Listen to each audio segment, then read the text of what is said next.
Today you join me inside the 2017 Toyota Hilux. I want to thank Amserv Järve, the Toyota dealer in Estonia, Tallinn, for providing me with this car. They have some great inventory, go check them out. Every car guy in the world knows the Toyota Hilux. If there is one car around the world that can deserve to have Invincible written on the side of it, it's this car. Top Gear dropped it down with a building, it went to the North Pole, and it also climbed up Eyjafjallajökull, not pronouncing it properly most likely. People use these cars to lug stuff around and to go to muddy places, intentionally of course, just for the sole purpose of getting out of there again. It's fun, eh? The Hilux was introduced in 1968, and since then 16 million units have been sold. Think about that. This is the 8th generation, and it carries on the same roots.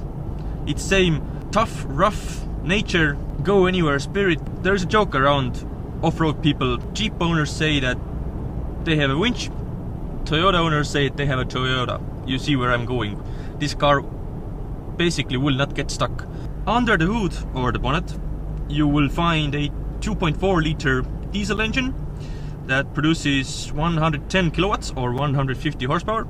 0 to 60 is quite irrelevant in this car, let's be honest, but 400 Newton meters of torque will definitely help you up the hill, and hill descent system will basically ensure that you'll come back down safely again. Now talking about the prices, the cheapest version of the Hilux costs around 25,000 euros, and the highest spec version is I think around 38,000, 39,000. The highest version is called Invincible, and who wouldn't want to tell their friends that my car is an invincible model? I think I wouldn't buy that one. This is the Legend, and there's also an active version and the standard version. If you get the Bob standard 25,000 euro Hilux, you don't get electric windows, you don't get heated seats, you don't have cruise control, leather seats, navigation system, not even alloy wheels are standard. But you do get a really good off-road vehicle, so if that's what you want, go for the cheapest version. Compared to the rivals, the Volkswagen Amarok is around, let's say, 5 to 10,000 euros more expensive. The Hilux has a locking rear differential, also an electronic front differential. Let's try the four-wheel drive.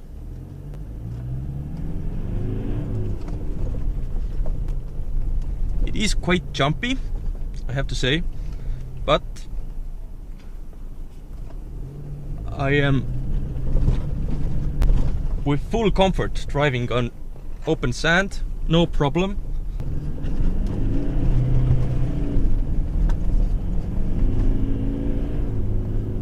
I feel comfortable. This really does feel rugged. I think it's safe to say that this car can live up to its expectations. Jeez. Now let's get up this bit. Woohoo!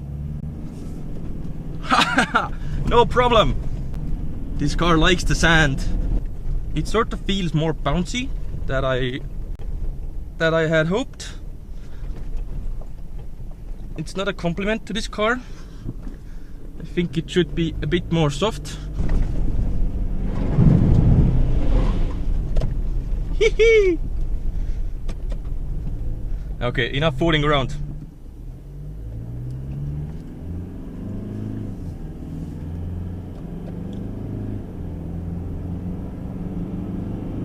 This is full throttle. Yeah, acceleration is not the best part. Maybe in the outback, maybe in Africa, you can use this car's full potential, but most of its buyers, at least in Estonia, won't use this car to the max. I'm pretty sure of it. Some light off-roading and basically not getting stuck in snow in the winter time on the road is just fine. It isn't wallowy like a bus. Well, okay, it's not a sports car, but it's not bad for what it is. Now the interior is all new for 2017. You have some plasticky materials, leather seats, which are an optional extra. Very nice, you can clean off the dirt and the mud and the blood if needed. The cabin is practical, to say the least. There are big chunky knobs, so you can operate with your gloves good thinking. But there is one ginormous drawback to the interior, and that's the Toyota Touch and Go system. This system may be fine in a Corolla, Avensis or any other street Toyota, let's say like that. But in this car, touch buttons? Really? Come on. I don't want to operate the volume or the navigation in this car with touch. I want to feel buttons. I need to push them. Let's say you're off-roading. Try to hit one of these volume buttons. It's basically impossible. The system itself is actually fairly outdated, and yeah, it's not really responsive. It's not easy to use. It is great that the navigation system and the screen is standard on all versions with the double cab, but I don't know, I'm just not happy with it. The interior of this car is great.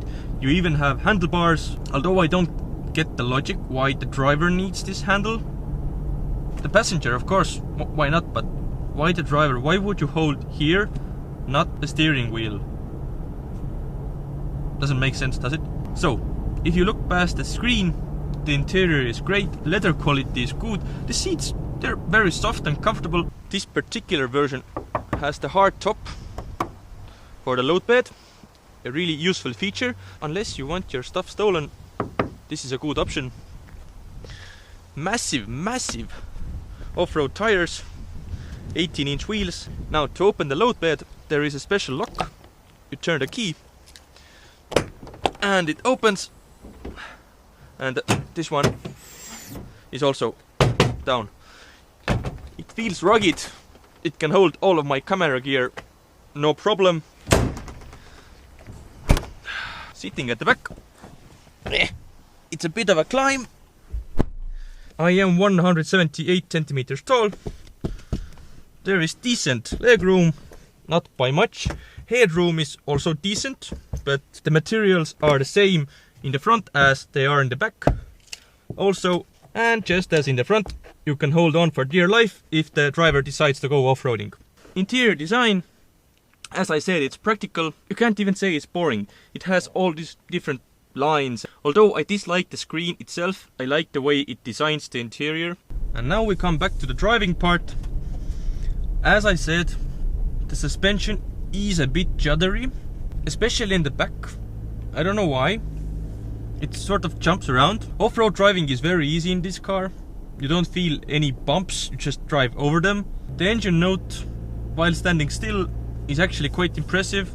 It's not rattly at all. It's when you go, let's say, past 2,500–3,000 RPMs, the diesel engine really starts to rattle. This car needs a diesel engine. A petrol engine in this car would just be stupid. Foot hard down. In city driving, the steering is light, the pedals are well positioned. The view out of the back window is actually quite poor. You can either see trucks or similar SUV type vehicles, but to compensate, you have these elephant-like side mirrors. So we come to the question, would one buy one? You're gonna buy toughness, reliability, reasonable price range, and Toyota gives them all. You can choose either a manual or an automatic gearbox. The manual is perfectly good. The automatic, it can be a bit slow. It's not the fastest gearbox in the world, but you really do not need a fast gearbox in this car. If you're a farmer and you don't need keyless entry and screens and stuff, you just want off-roading, the good old style, just get the cheapest version, you will be perfectly happy. But if you're sort of a weekend off-roader, most of the time you will spend on highways in the city, but let's say on a Sunday afternoon you wanna get your car dirty. If you are that type of a person, these driving assistance systems will really help. Lane departure warning, cruise control, etc. I would suggest getting the Legend or the Invincible model. They are a bit more expensive, but they are worth it, and you really can't live without electric window winders these days. You really cannot. Toyota has made an invincible car. It feels perfectly fine on the road and off the road. I merely touched, let's say, 5% of its off-road abilities because I'm not a great off-road driver. So yeah, if you're considering buying a pickup, why not choose the one that's the most popular pickup truck in Europe. Thank you for watching. This was my review of the Toyota Hilux. And yeah, see you again guys. Bye.